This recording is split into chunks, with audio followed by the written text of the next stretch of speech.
The new reality show sparking all kinds of debate. It's called My Husband's Not Gay.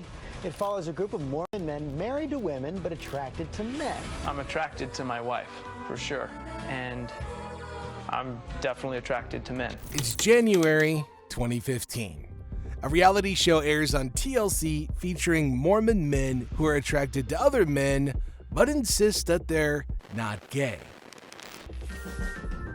I don't feel like I fit the mold of guys that are attracted to other men, other than my deep and abiding love for Broadway show too. Within hours, over 100,000 people are signing petitions to get it canceled.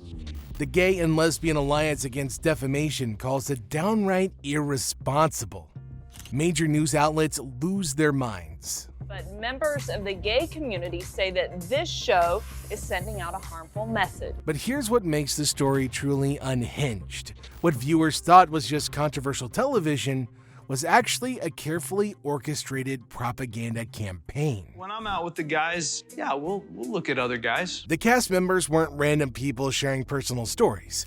They were secret leaders of conversion therapy organizations. Bombshell is a way to bring out some of the inner feelings and figure out, oh, okay, that is attractive to me, and I didn't even realize it. And when two of them ended up testifying in court, their entire operation imploded in the most spectacular way possible. My Husband's Not Gay represents something far more calculated than just bad television.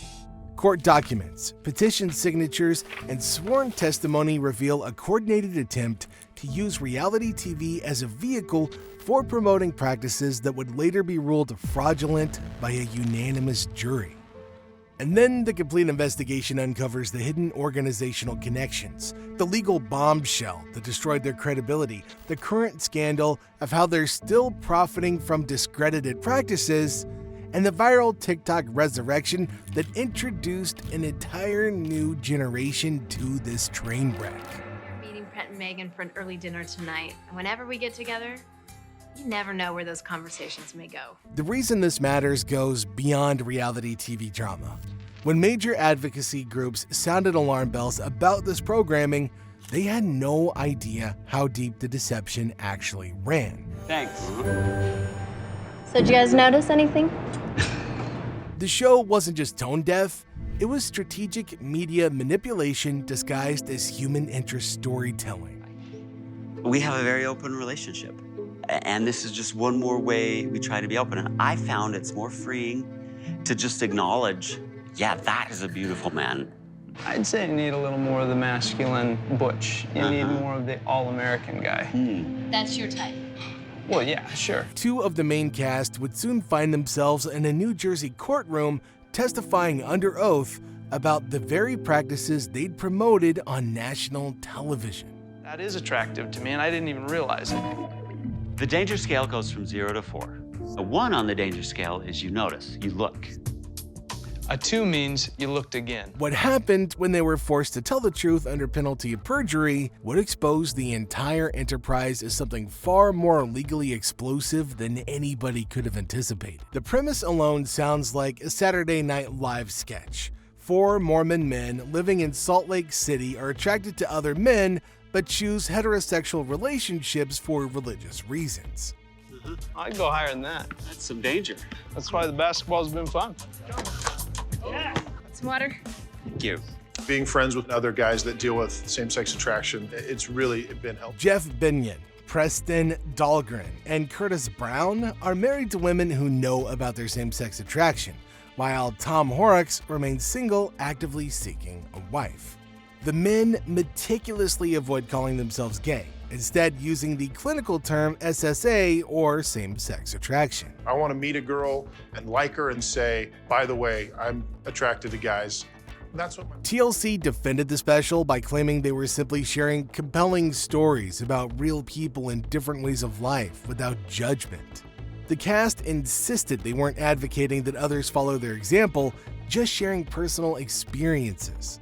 But what emerged in the following months would prove this framing to be either grossly naive or deliberately misleading. Jeff is attracted to men. I'll notice men 9 times for every woman I'll notice. So then why not live your life as a gay man? Since I'm not seeking same-sex relationships, I don't think of myself as gay. The first red flag appeared when media investigators started digging into the cast members' backgrounds. I am one of the co-founders of North Star International. By day, I work in real estate and property management, and by night, part-time, I do marriage and family therapy. What they discovered quickly transformed the narrative from quirky documentary to coordinated propaganda campaign. Preston wasn't just a married Mormon struggling with attraction to men. He was the former chairman of Evergreen International, a Salt Lake City organization that spent 25 years encouraging members to overcome homosexual behaviors. With what I believe, with how I want to live my life, there's a challenge to it and there's not at the same time. I've never felt like these feelings are... He had a professional spokesperson for conversion therapy, traveling the country claiming same-sex attractions were rooted in deeper issues and can be diminished through faith and therapy. Bringing them into alignment is a path of discovery that has blessed my life for many years now. What that's looked like or what it's meant is finding a lot of peace and happiness, and amidst the trials and difficulties of this issue, it's been one heck of an adventure, and it's been really good. The web of connections became more extensive when Truth Wins Out revealed that Dahlgren's wife Megan wasn't just a supportive spouse, she was actively involved in promoting these organizations. Is a whole nother video that we'll have to talk about at some other point, but sex is awesome. It's way better than I ever thought possible, and even that I've seen. She had worked with Evergreen, North Star, and People Can Change, all groups dedicated to what they euphemistically called orientation change efforts. Has made him into the man that I love, and has made him... Jeff Binion's background proved equally deceptive. Far from being a regular person sharing his story, he was a co-founder and current board chairman of North Star International. I am a lifetime member of the church and married for long enough I have to do the math.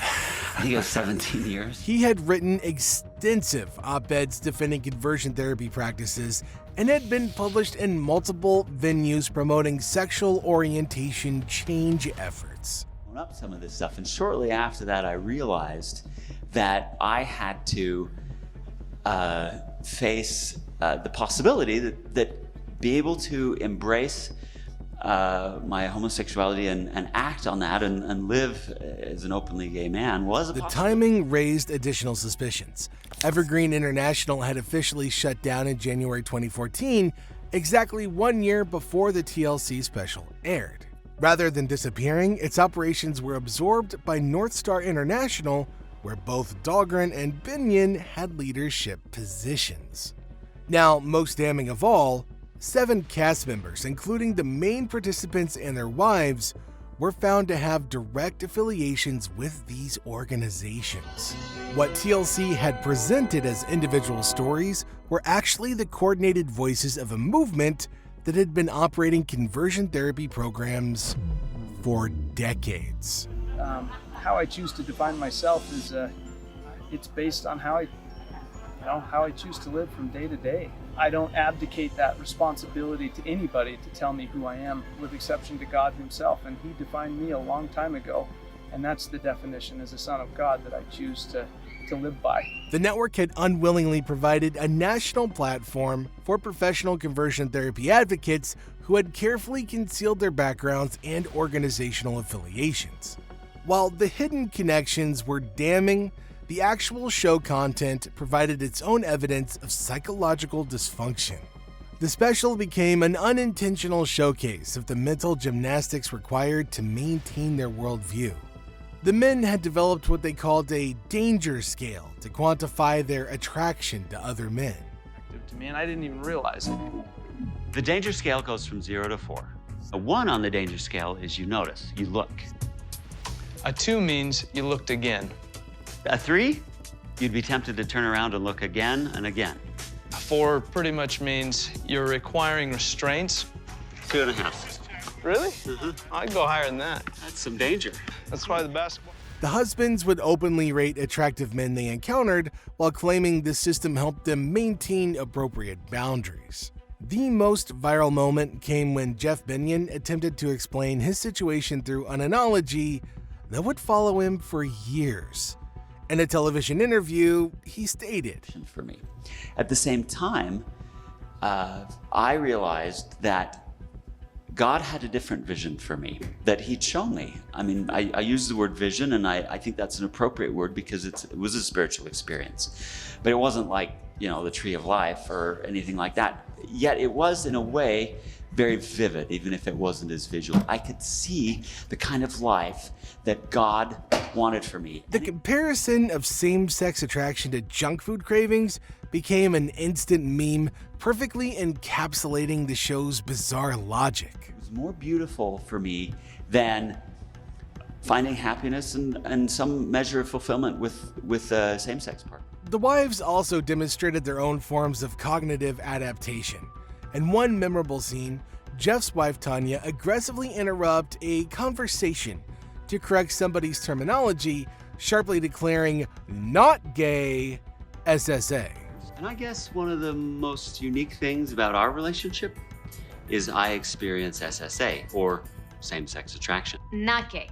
SSA. Her almost panicked insistence on this linguistic distinction revealed the constant vigilance required to maintain their framework. Tension peaked when Jeff casually mentioned planning an overnight camping trip with other men. His wife Tanya's visible discomfort was captured on camera as she admitted. I get a little defensive when somebody calls my husband gay. She then referenced a previous incident where Jeff's male friends had stayed over at their house and things got out of control. The show never elaborated, leaving viewers to speculate about what exactly had happened. Or imagine I'm with somebody else. When I'm with her, I'm with her, and I enjoy being with her. We enjoy. Even mundane moments carried unintended implications. During an outdoor activity, one husband cheerfully remarked, Being friends with other guys that deal with same-sex attraction, it's really been helpful. This created an accidental double entendre that became fodder for endless online mockery. While viewers were processing the bizarre on-screen content, a parallel drama was unfolding in a New Jersey courtroom that would ultimately destroy the credibility of everybody involved. Ferguson versus Jonah was a groundbreaking civil lawsuit challenging Jews offering new alternatives for healing, a prominent conversion therapy organization. The plaintiffs argued that Jonah was engaging in consumer fraud by selling a service, changing sexual orientation that scientific evidence proved didn't work and often caused psychological harm. The case represented the first serious legal challenge to the conversion therapy industry using consumer protection laws rather than civil rights arguments. If successful, it would establish a precedent that these organizations were essentially scamming their clients. In June 2015, just 5 months after the TLC special aired, two familiar faces appeared in that New Jersey courtroom as defense witnesses. Jeff Binion and Preston Dahlgren were presented to the court as purported success story witnesses for whom conversion therapy had worked. Stated that conversion therapy programs are scientifically questionable and that reports of cures for gayness are not substantiated. Their appearance on national television had become Exhibit A in their credibility as witnesses. The TLC special served as evidence that conversion therapy could produce happy, functional, mixed orientation marriages. Every woman will notice. Your husband is sitting next to you talking about his attraction to men. How does that make you feel? I'm attracted to men too. But under cross-examination, their carefully constructed public personas began to crumble. Both Binion and Dahlgren were forced to admit under oath that despite years of conversion therapy and public advocacy, they were still attracted to men. I'm attracted to my wife, for sure. And I'm definitely attracted to men, too. I'm not seeking same-sex relationships. I don't think of myself as gay. Jeff's testimony proved particularly devastating to the conversion therapy movement's credibility. Under oath, he revealed that he suffered from occasional impotence and the inability to have orgasms, despite claiming publicly that his same-sex attractions had diminished almost nothing through therapy. The admissions were legally significant because they directly contradicted the fundamental claims of the conversion therapy industry.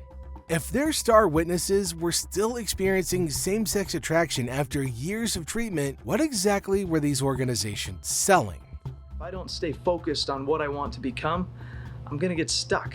I'm gonna stay stuck. And then I turn to the homosexual behavior. The case concluded with a unanimous jury verdict against Jonah. For the first time in American legal history, conversion therapy was officially ruled to constitute consumer fraud under state law. The timing was devastating for the TLC cast members' credibility. The same year they had appeared on national television promoting the success of their mixed orientation marriages, a court had determined that the entire ideology underlying their lifestyle was built on fraudulent premises. But I don't know how to work out these feelings. I don't know how to tell you this, but I'm attracted to men. The verdict established that organizations like Jonah, and by extension Evergreen and North Star, were selling a product that didn't work while charging vulnerable people thousands of dollars for ineffective treatment.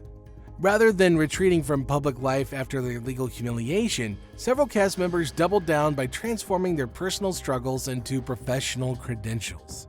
The monetization of their controversial ideology represents perhaps the most ethically questionable aspect of the entire affair. A lot of people didn't like what Jesus heard either, right? A lot of I was going to say that they killed him for it. They killed him for it, really right? Like it. And so sometimes we'll have those moments with Jesus, like he's, everybody's cheering him on when he's riding into Jerusalem on the donkey. And then 7 days later, so many people turn on him. Jeff Binion continues to serve as chair of the board of directors for North Star International while building a practice as a licensed marriage and family therapist in Utah. His specialization involves counseling others in mixed orientation situations, effectively turning the lifestyle he promotes into a revenue stream. That I'm married to a woman, though you could call me gay or experience same-sex attraction, however you conceive of that, and that's, certainly that doesn't work for everybody, and that's not something I tell everybody they should do. Preston Dahlgren has similarly leveraged his background into a therapeutic career, working as a licensed therapist specializing in same-sex attraction and couples counseling, in addition to his nursing career. Both men now charge clients for guidance based on practices that were legally determined to be fraudulent. The professional transformation extends to their spouses. Tara Brown, wife of cast member Curtis Brown, has launched a career as a pattern-breaking life coach. Her practice explicitly advertises tools for life after experiences of betrayal, trauma, infidelity, and depression. First one is aware, and the mantra that goes with it, I'm committed to always increasing my awareness. The specialization appears directly informed by the inherent challenges of mixed orientation marriage that were hinted at during the show. Her professional biography references helping clients navigate situations where, after 16 years of marriage, Curtis disclosed his infidelity and addiction struggles. Feet around me, I'm gonna bump into you, and I'm either gonna feel your energy or I'm going to allow you to feel my energy. The ethics of these career paths raise some serious questions. These individuals are now charging vulnerable people for advice based on an ideology that a court ruled fraudulent, using their television exposure as evidence of their expertise. Most concerning is that their current practices continue to promote the same mixed orientation lifestyle that was showcased on TLC, despite the legal determination that the underlying conversion therapy was fraudulent. A man or woman who are personally dealing with these issues, those who are married, those who are single, young, old, there's a wide variety, a wide spectrum. Preston Dahlgren's wife Megan has maintained a lower profile but continues working as a kindergarten teacher. a fact that has raised concerns in online communities about the potential influence of her personal beliefs on young children.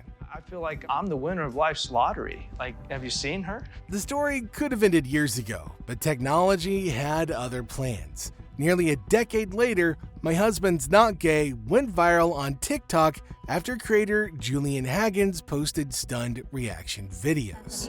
And I struggle with same-sex attraction, SSA. I think the definition of a healthy marriage is being able to talk to your spouse about all the other people that you're attracted to besides them, because that just... Millions watched, shocked that this was ever real TV. The viral clips showed how much cultural attitudes had shifted. What was once controversial was now widely mocked. The My Husband's Not Gay scandal shows how easily ideological movements can slip into mainstream media through deception. And sadly, TLC didn't vet its cast, giving professional conversion therapists a huge platform for claims later proven fraudulent in the landmark Ferguson versus Jonah case.